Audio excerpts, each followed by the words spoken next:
share my screen. Thank you very much for coming here today to talk about Google Analytics. So this is a wonderful opportunity where we can have some discussions on the power of Google Analytics, how to use it, how to get it set up, how to interpret data from it, and especially how to find actionable information from there, information that can really impact your business decisions.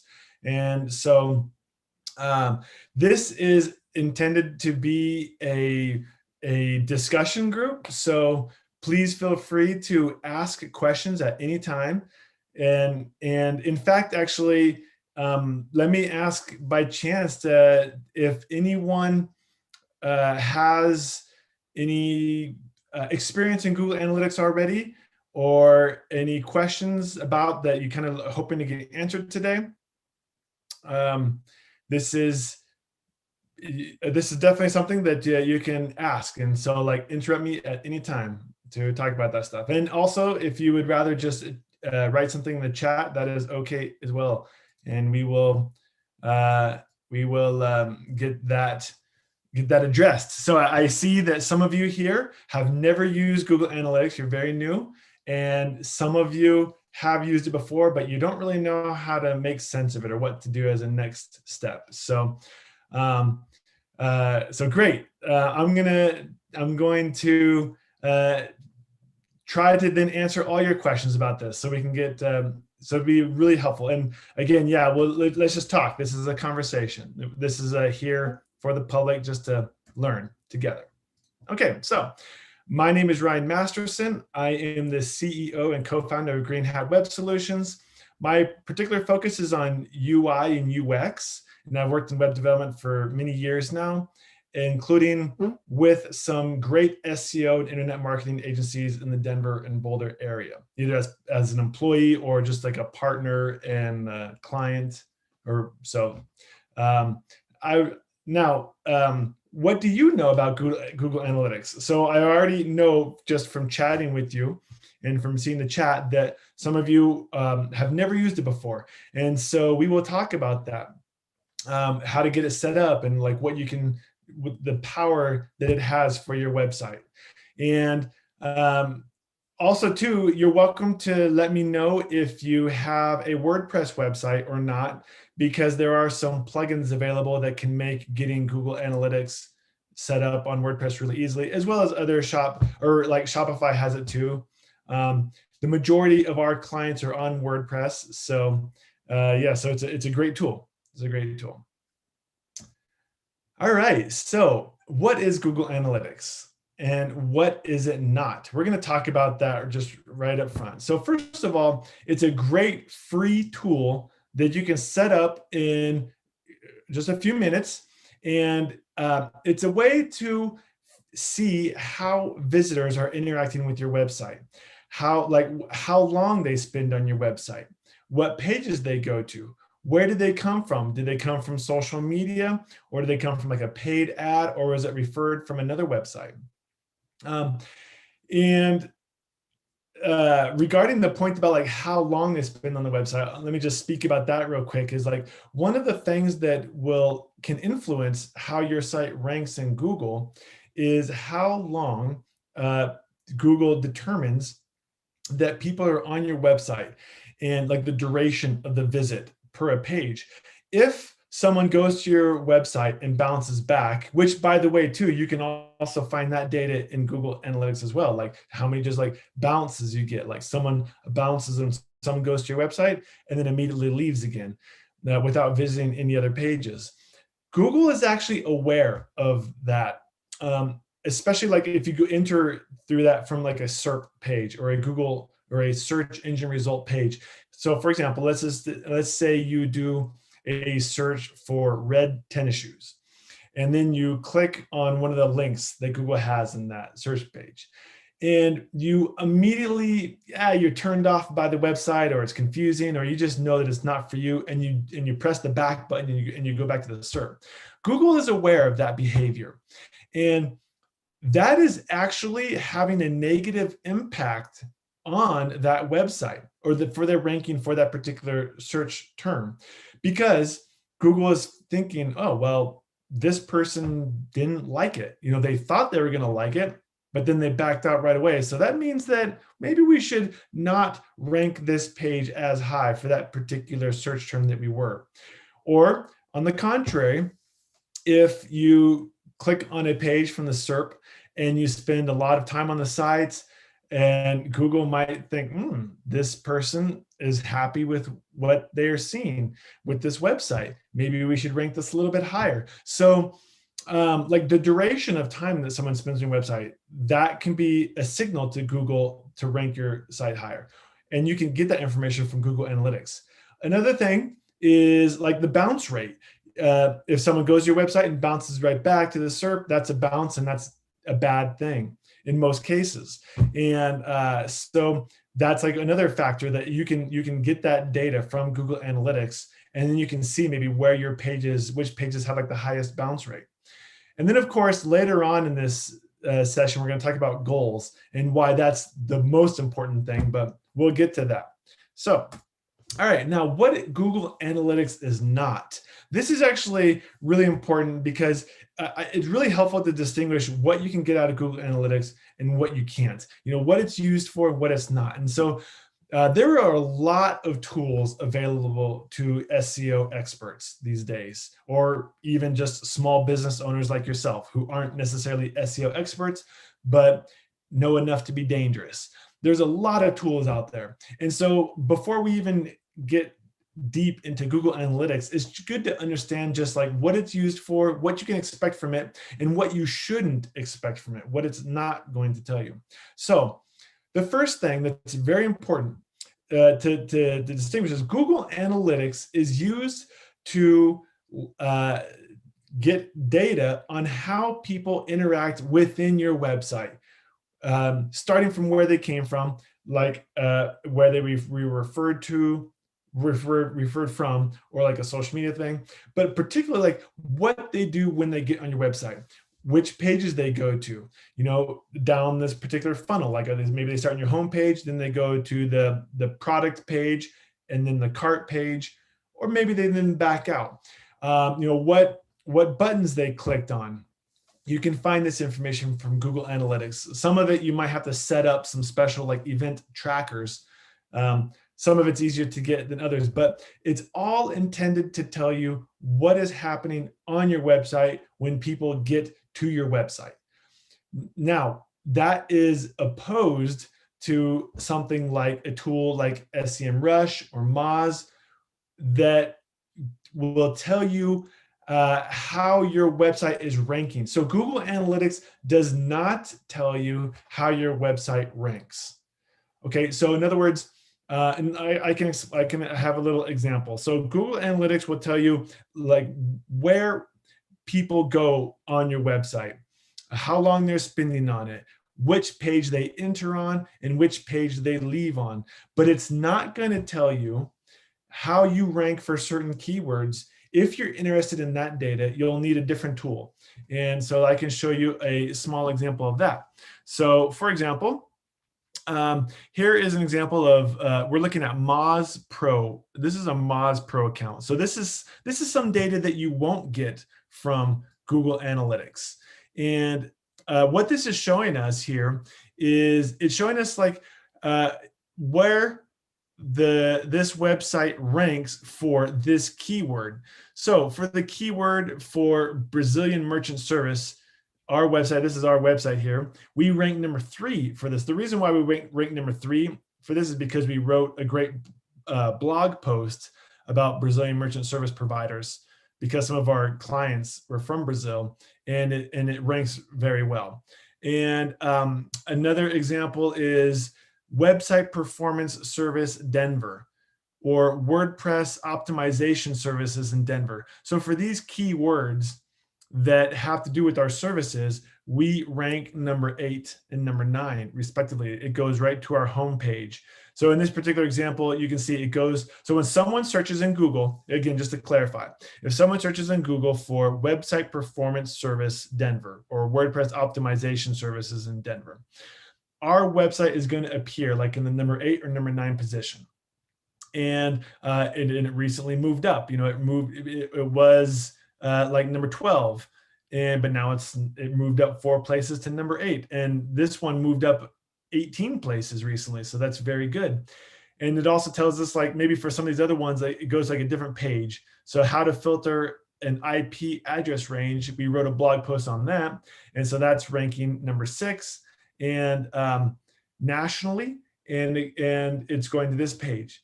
This information that I'm telling you here, this is really great information to have, and it's very important when you're making your decisions for SEO and looking at your progress and your data, but it's not available in Google Analytics. So I just want to make that clear, what is available and what's not available. Stuff about where you rank is not available in Google Analytics, but for that, I highly recommend SEMrush, Moz Pro, and Google Search Console as well, which is a free, great tool, which we may talk about in another webinar here.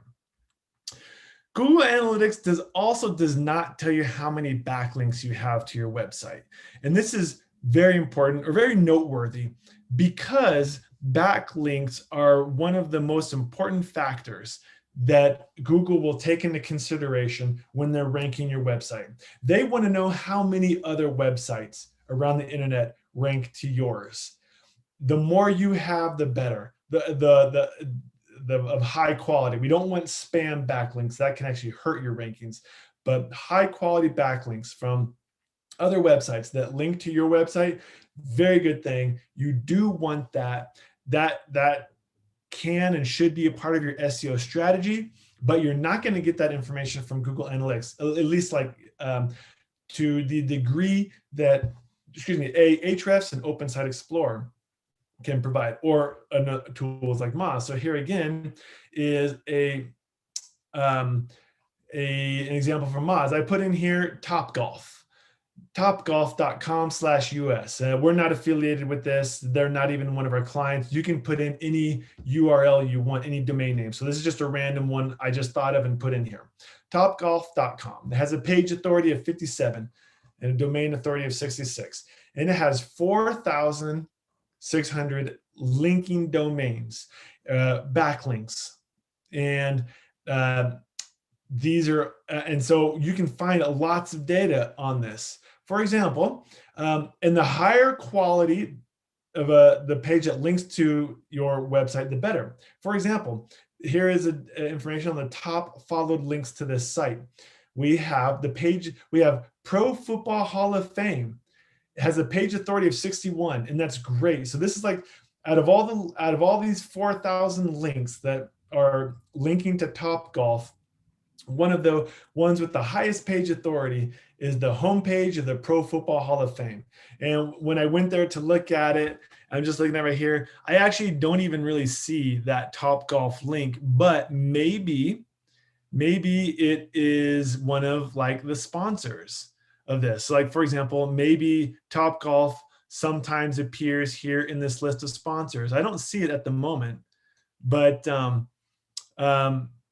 this is just an example, though, of like how to see which pages, which other websites link to yours, and like just an example of the tool. So this is Moz Pro.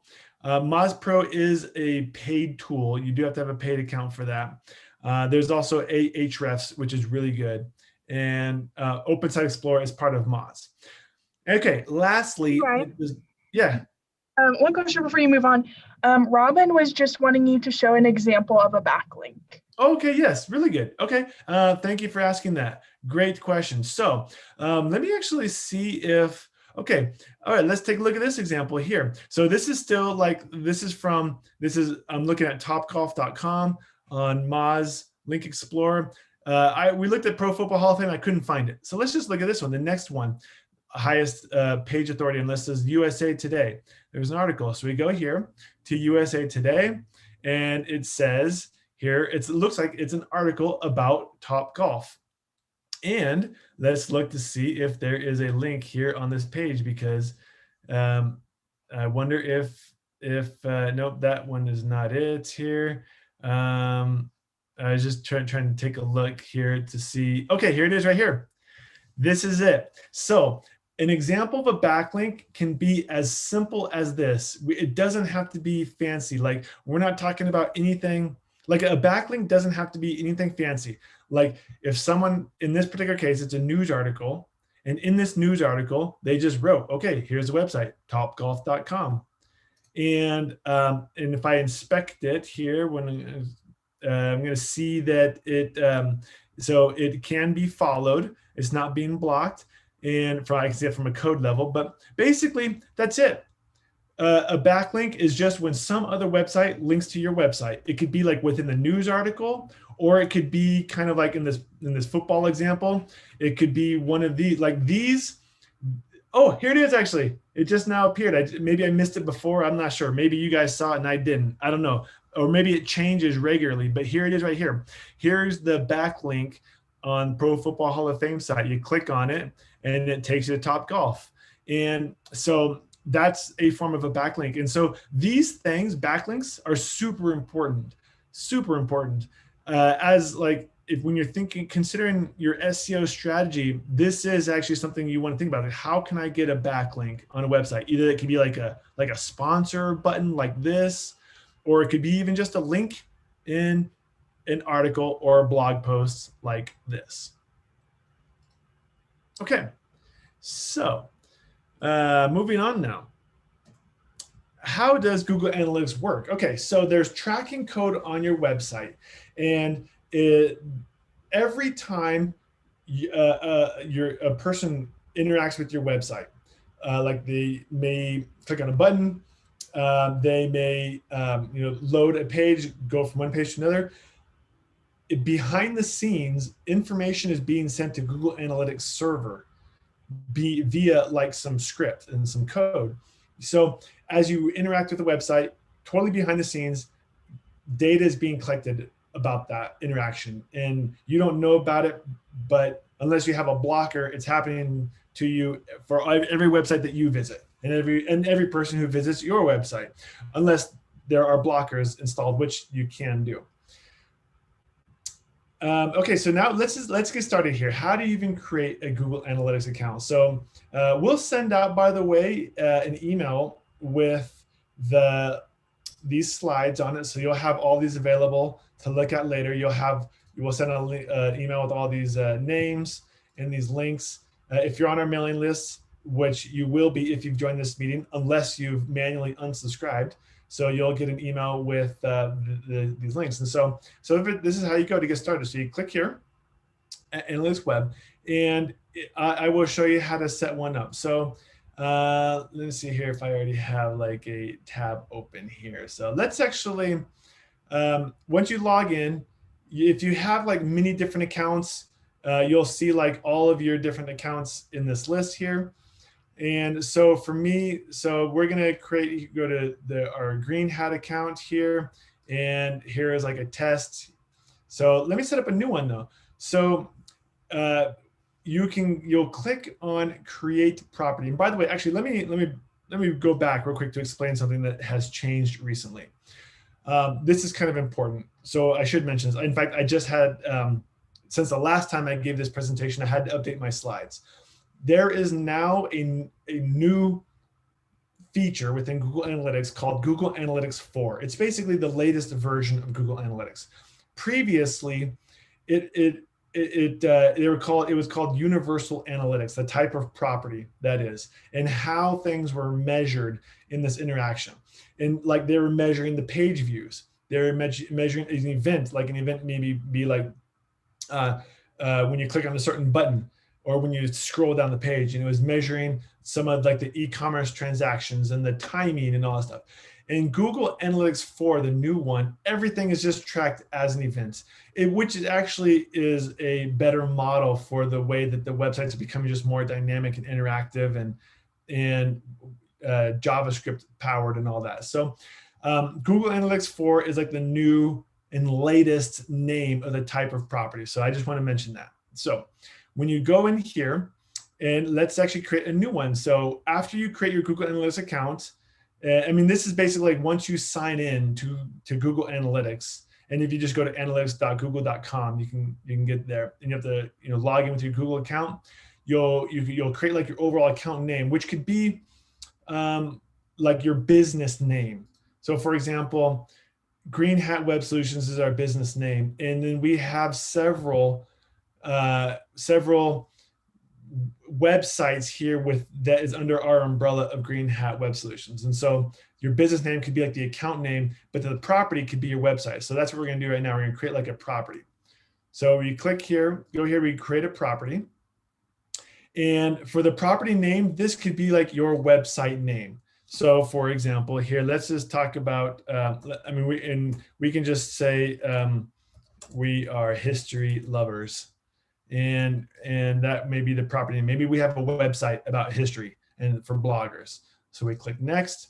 We can say we can tailor the experience. Google can like give you some suggestions based on where you come from. So we'll say maybe we are hobbies and leisure. And let's just say it's just like a small business, maybe a few bloggers, and that's it.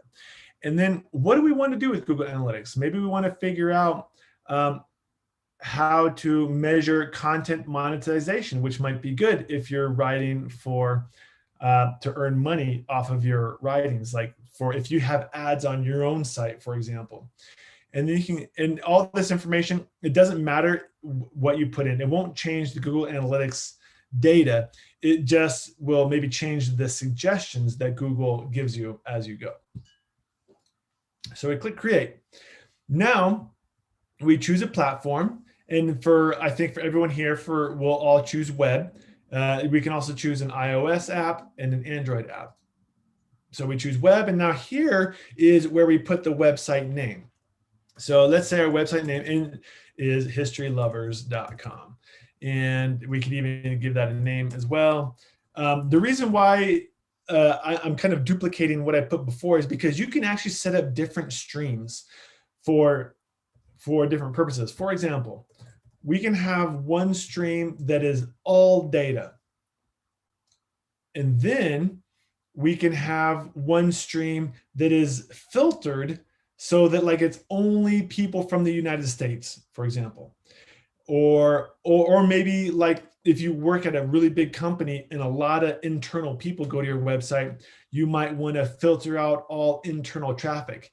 And so, that's why that's what the uses of different streams are for, is like particularly like, filter out. In this case, we'll have one for all data. So it gives you here this measurement ID. Now, there are two different ways that you can add this to your website and get started. And here they are right here.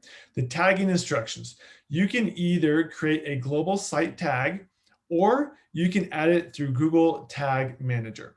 So if you click on this, you can copy and paste this code here, and you put it in the head section of your HTML website.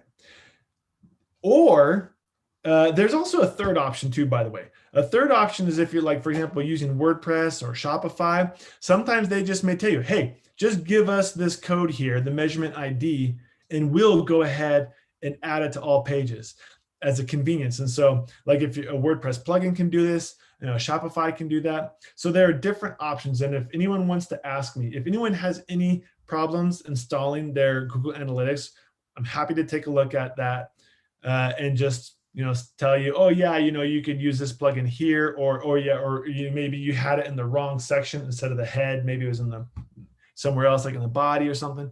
So there are different ways. I'm happy to look into that and answer any questions.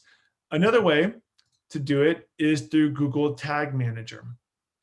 And Google Tag Manager is a really cool tool.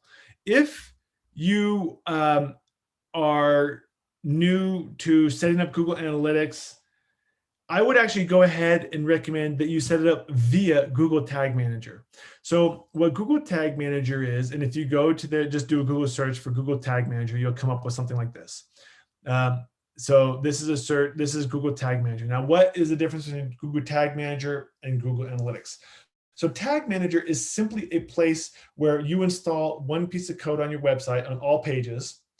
And then in the future, if you want to add tracking codes such as Google Analytics or any other things like Hotjar or Facebook Pixel or other tracking codes, you add it through Google Tag Manager. So this essentially though is the ID, and you just need to get that, and you need to get this script basically on your website on all pages. And by the way, it has to be on all pages. It'll only work if it's on every page. It'll only work correctly.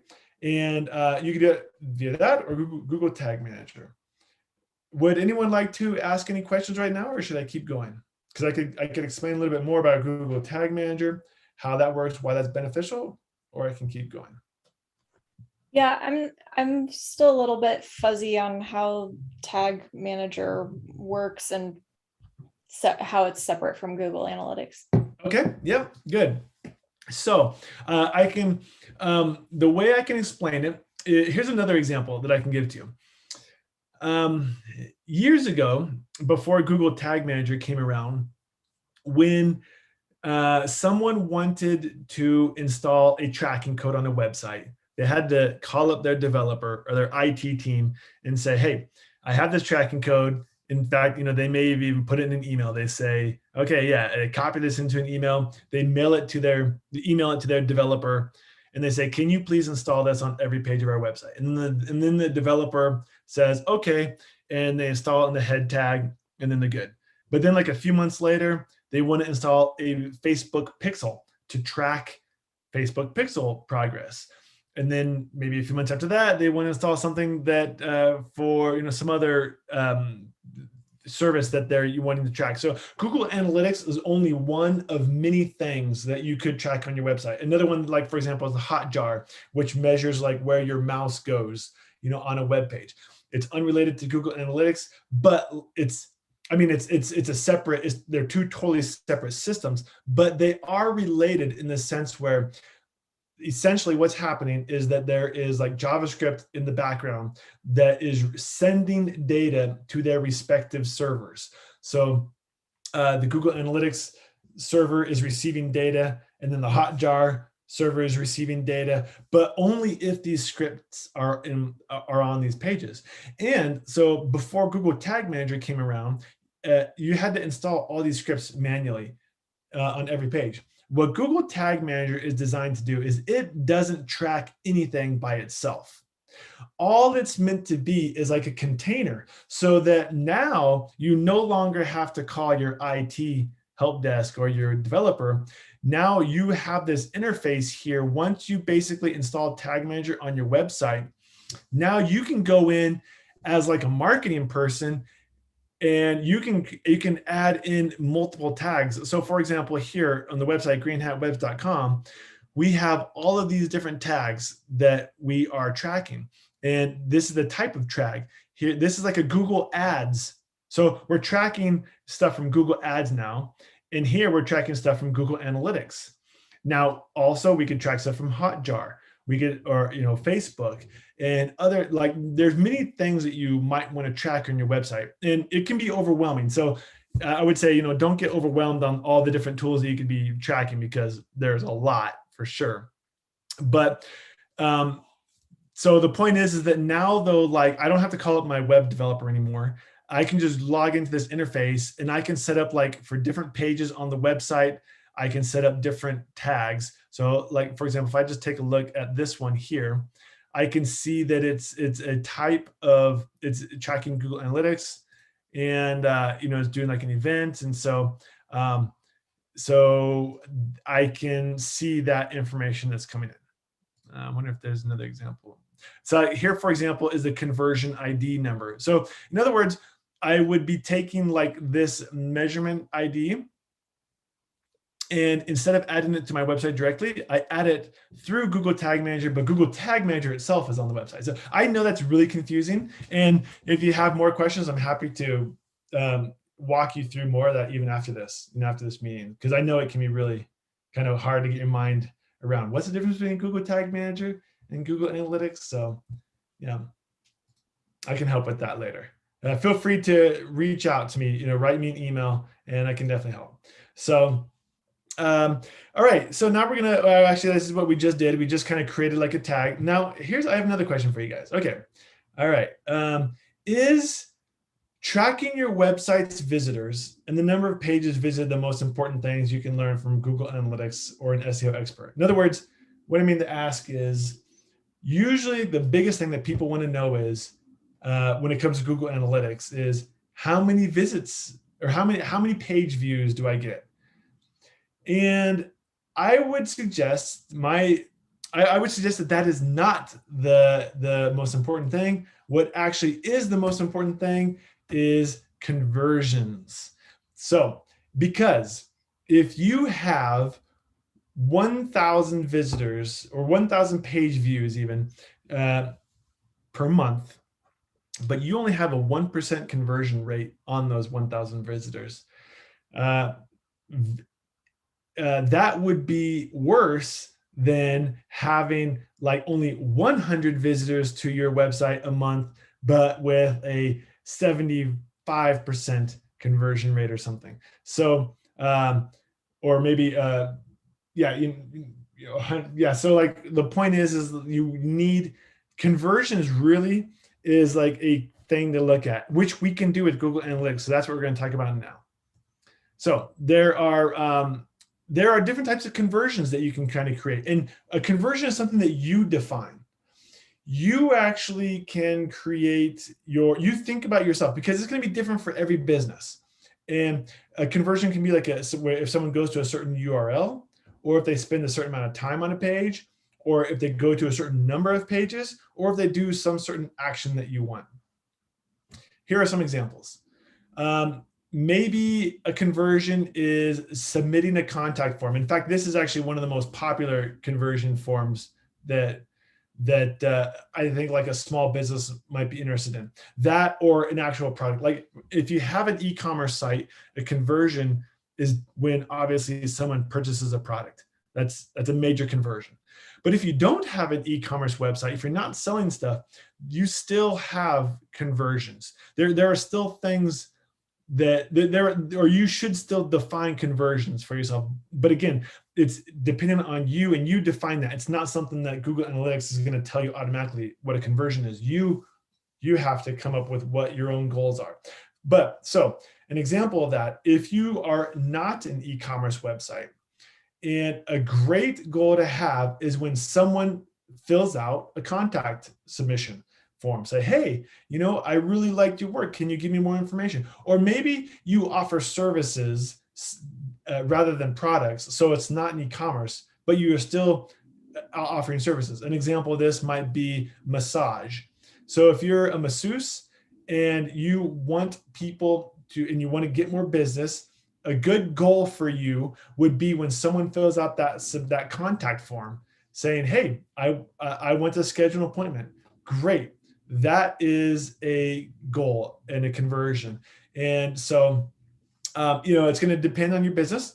Does anyone have any questions about, or need help thinking about what a good goal would be for your website?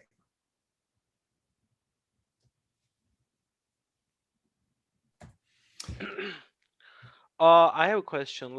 I'm originally from Turkey, but I live in Miami right now. So we have like e-com company, and then we sell home textile stuff. Like we manufacture in Turkey, but we mostly sell on like Wayfair, Amazon, Etsy. But we also have our web page as well.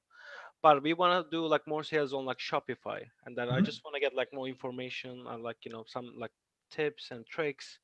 How would be like Yeah. So you sell, so you have several websites, but you're considering about also doing Oh, selling we sell on third parties like Amazon, Wayfair, Overstock. Like we have our own company, like we have our own brand, and like we also have our like Shopify as well. But our Shopify we don't sell that much since like we have a lot of traffic on other web pages. But there's so much like hidden fees, and then we sick of that. Like we want to invest to our Shopify and then make our sales like grow. So that's the reason I'm like here and like learning some tips and tricks. Yeah. Okay. Well, teşekkür ederim. Ben Türkçe konuşuyorum. Oh, that's perfect. Oh my God. Yeah, I speak Turkish. Yeah, I Hobby. speak Turkish as a hobby. So Oh, that's cool. So okay, I'll teach you Turkish then. That's perfect. right. Ya ben iyi Türkçe konuşuyorum. Oh, that's perfect. Sadece hobi olarak. So anyway, but yeah, to answer your question, we actually had a great video a few weeks ago when we did a prior one where we talked about the differences between like selling on Etsy or Amazon or Shopify. And that will also be in our email list that we send out, like the link to that prior Okay, video where you can kind of watch some I'll of take that. that one. Yeah. Okay. Yeah. Perfect. But yeah, so I can help you with that.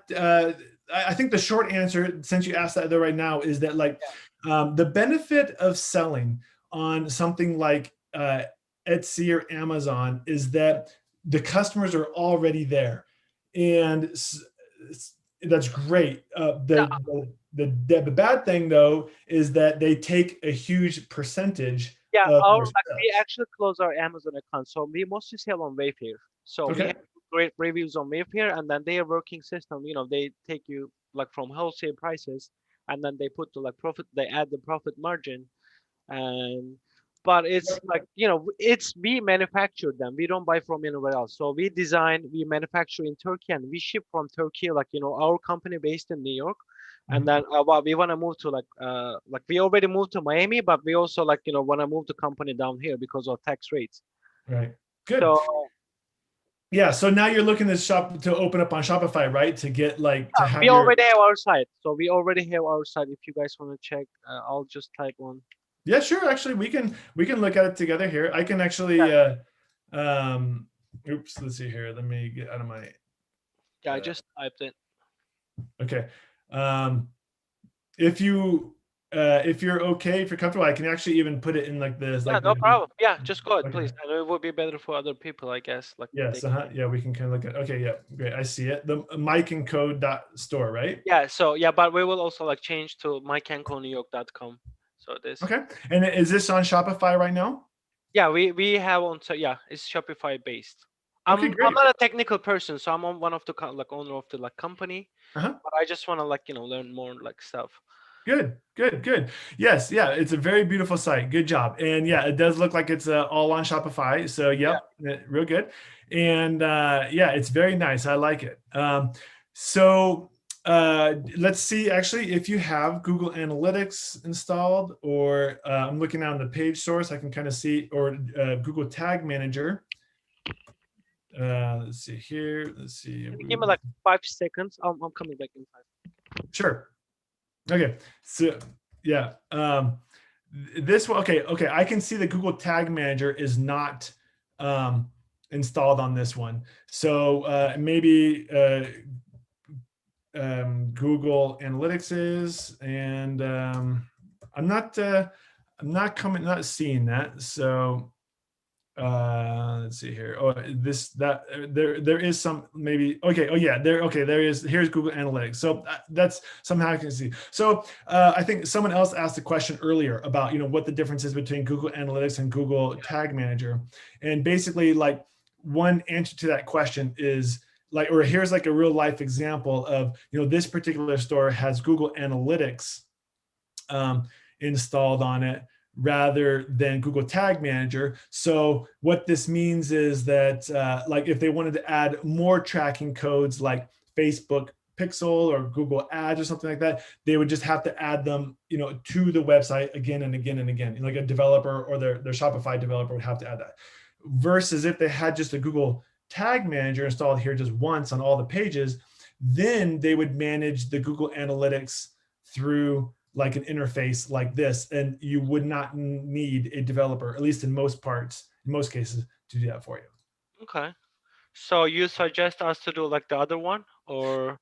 Yeah, well, yeah. I mean, I think that Google Tag Manager is great, yes. And so if you're changing things around like that, or like maybe you could just like the next time that you want to add a tracking code to it, maybe that's like a good time to switch to Google Tag Manager. It's something that you're not going to get incorrect data by not using Google Tag Manager, it just makes it easier in the future to add more tracking codes and kind of stuff like that. So Okay. All right. yeah, and yeah, biz sonra daha konuşalım. Yeah. Oh, sure, Okay. for sure. Okay. I'll send you mail. Okay, from my. Okay. Yeah. Sounds good. Sounds good, Perfect. man. I don't want to take other people's time. Thank you, guys. Yeah, you're welcome. Okay, so now we're going to look about on analyzing the conversions, or looking at conversions. Why are conversions so important? And here's a few screenshots of this to explain why or how to make the most out of analytics. So I think, in my experience, that when people first look at Google Analytics, like they get all excited about getting it, and then once they actually start getting the data, they're like, well, okay, I mean, what do I even do with this? They don't even know. Like, Google Analytics gives you so much data that people don't even really know what to do with it and how to make sense of it. And so for the last few minutes of this presentation here today, I wanted to talk about that. Like, where do you really, or how does Google, like, what can you make out of this data? What's something good you can learn from it besides just how many people visit the website? So here's an example. Right now, we're looking at how a user came to a website. There are 4 ways in this screenshot that a person came to the website. They came either through an organic search. So let's say, for example, to use the example, the website we had just now, like the textiles one from Turkey, maybe someone typed in Google textile, Turkish textiles, and then that would be an example of an organic search. A direct is they are being they type it in, like maybe someone received like the business card, or and like they just typed in like, oh, okay, mikeandco.com or whatever that was, and they type it in direct. That could be like a direct one. Another one could be like referral, where like some other website refers it. So for example, like, okay, like back when we were talking about backlinks, like if someone clicked on the Football Hall of Fame link to Topgolf, that would be counted as a referral. And then lastly, here we have social. So in this particular case, very few users were coming from social media. And then we can see like their behavior, like what the bounce rate was. The bounce rate actually was pretty similar across all these.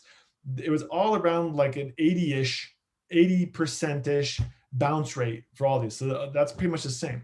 But the number of people who came from organic search was much more than the people of social. So you might think, by looking at this data here, you might think that organic search then is the most important thing for you because that's where all your customers are coming from, and that's what you got to focus on. But if you look at actually the conversion rates of these by goals, you may get a different story. So look at this. The conversions, people who actually completed what you wanted them to do, whether that's buying a product or submitting a contact form. Look at it, from organic search, only 0.045% completed that conversion. Yet from social media, 10% of those people converted. So what does this mean? This means that if I was running SEO and marketing on this website, I would say, okay, we got to focus more on your social media because these are the people who are converting the most, not the people who come from organic search. So it's the conversions really, because that's ultimately the thing that matters most, is who's converting on your website, how, and that's what you need to increase. It's not necessarily your ranking. It's not necessarily how many visitors you have to the website. I mean, yes, all that stuff does come into factor. So I don't want to discount that either. But ultimately, at the end of the day, who's buying your product and how, why, where they come from? And those are the people you need to target. Here's another example. This is another example, kind of looking at the same thing. So we have, this is for like on e-commerce info, on an e-commerce site, like the Mike and Co one, you can Google Analytics can figure out if you tag it correctly how much a person is purchasing, the dollar amount of each product, and so so it has that information in there, and it is available too if you set that up. So then now right now what we're looking at here is like within like the source of these referrals, So here we're looking at from Facebook. We had a huge amount of users, 89,000. Now this may be like a totally different website too, by the way. It may be unrelated to the last slide that I just showed. But so that's a whopping 89,000 from Facebook. This was kind of like the opposite of the last slide. The majority of people are coming from Facebook, and only a few, 6% are coming from an organic Google search. So if you don't have goal tracking turned on, you just might think, well, this Facebook, these people this is where all our business is coming from. Let's focus all of our marketing campaigns on Facebook because this is where all our people are. Well, it may be true that the majority of users are coming from Facebook, but who's actually making the most amount of purchases? Let's take a look. If you have goal tracking turned on, you actually see, look, 169 transactions occurred from only the 6% of users that came in from an organic Google search, totaling $29,000. So in this particular case for this company, what I'd be telling them is that, hey, your organic search or your customers coming in from organic search is working really well. Maybe what I would say is like, maybe I'd say like, this is a problem. You have 89,000 people coming from Facebook, but only 5% of your revenue, 75% of your users are coming from Facebook, but only 5% of your revenue is.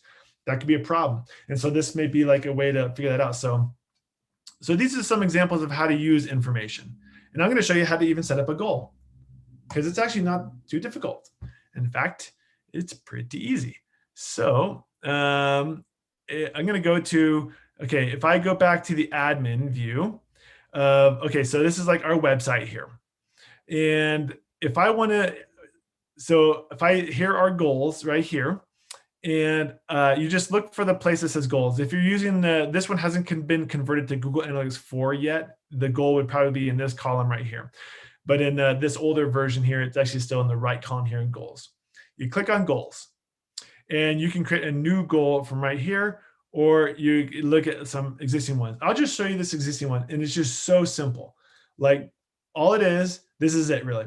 The goal is in this particular case, it's a custom goal where I named it a contact form submission. So basically someone who fills out the contact form, say, hey, I want more information on your services.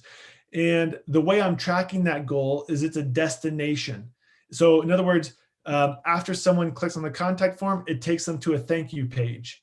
And that is considered a destination. So then I just enter in, yes, this is the thank you page URL. If the URL equals /thank-you/ then that's a goal. So I can even verify that goal. And so I did that. And then I save, and now I have my goal. So now I can see in one of these tabs here, I kind of lost my place here. Okay, here I am. So this is actually our live site. This is a real data from our thing here.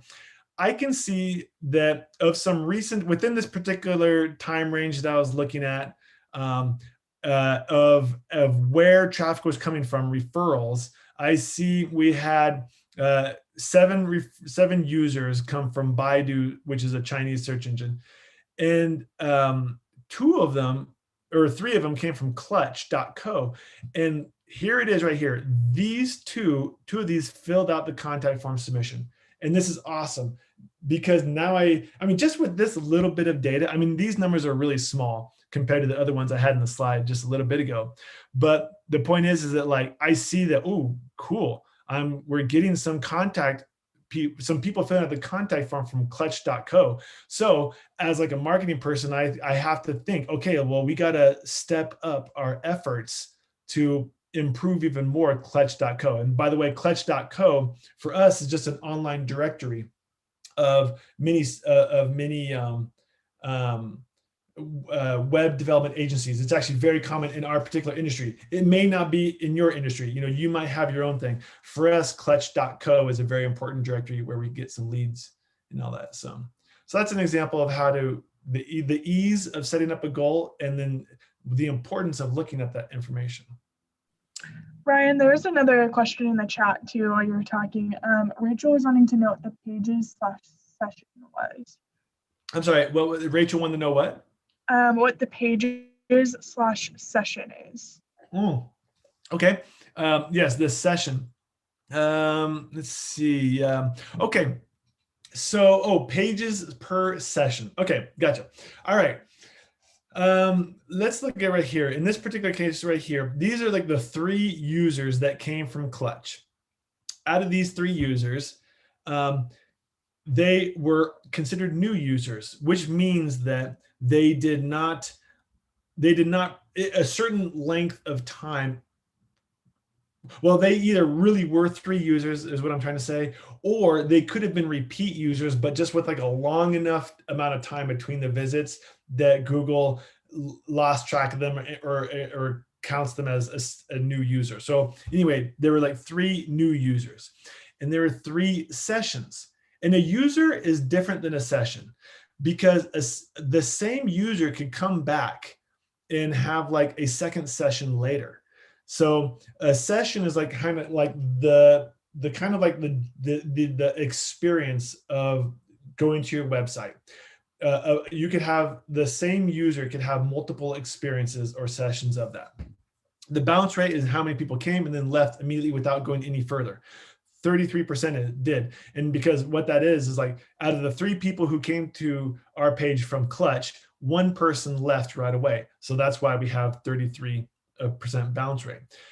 And then but out of the pages per session then is like how many pages they clicked on while they were within that one experience of the website. And so the average in this case for the 3 users was 1.67 pages. So what that means is that at least one of them clicked around to more pages beyond just the first landing page. And then we have the average time of the session, 38 seconds, which is pretty low. So I guess they just knew what they're doing or something like that.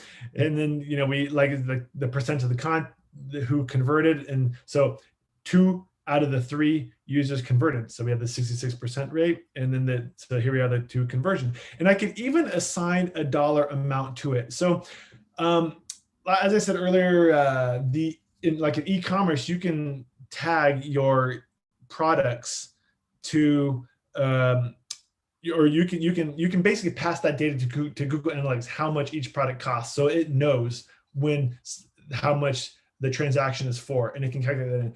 But you can also manually supply a rate to that. For example, if I knew that for every contact form submission I got, that generated an average of $100, I could assign a dollar amount to that. And then later, when I'm comparing all the different goals, I can see which ones had that most value. Okay, one more question from the chat as well. Micah asked, how reliable is the information on Google Analytics that shows male and female users? That's a good, really, really good question. Okay, because it's a good question because I don't really know. I mean, I have ideas, but okay, so I don't know though how they're getting all their data, but there is data. Let me go to something that has more. Okay, so in Google Analytics here, in the audience tab, in the demographics, you can see, okay, 18 to 24 were, or 28% of the users were aged 18 to 24. 27% were aged 25 to 34, and then it drops from there. 41% were male, 58% were female, and there's more. Or I thought there was. Oh well, and also there. Okay, yeah. So they also kind of their interests too. I mean, this is even a harder question to answer. Like their interests, 3.5 had are considered shoppers. Or 3.1% were considered from the arts, had an interest in arts and entertainment.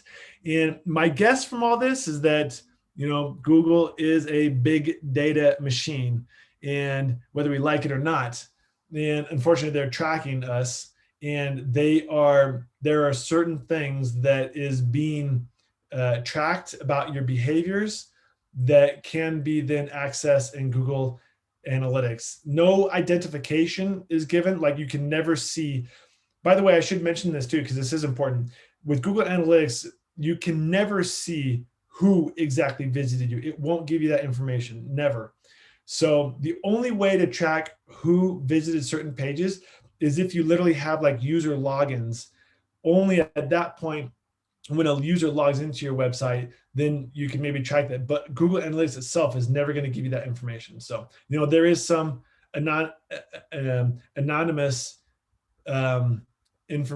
data like this. Exactly how they get that, I don't really know yet. I'll have to better learn that for the next time we have this session, so I can better answer that question. But yeah.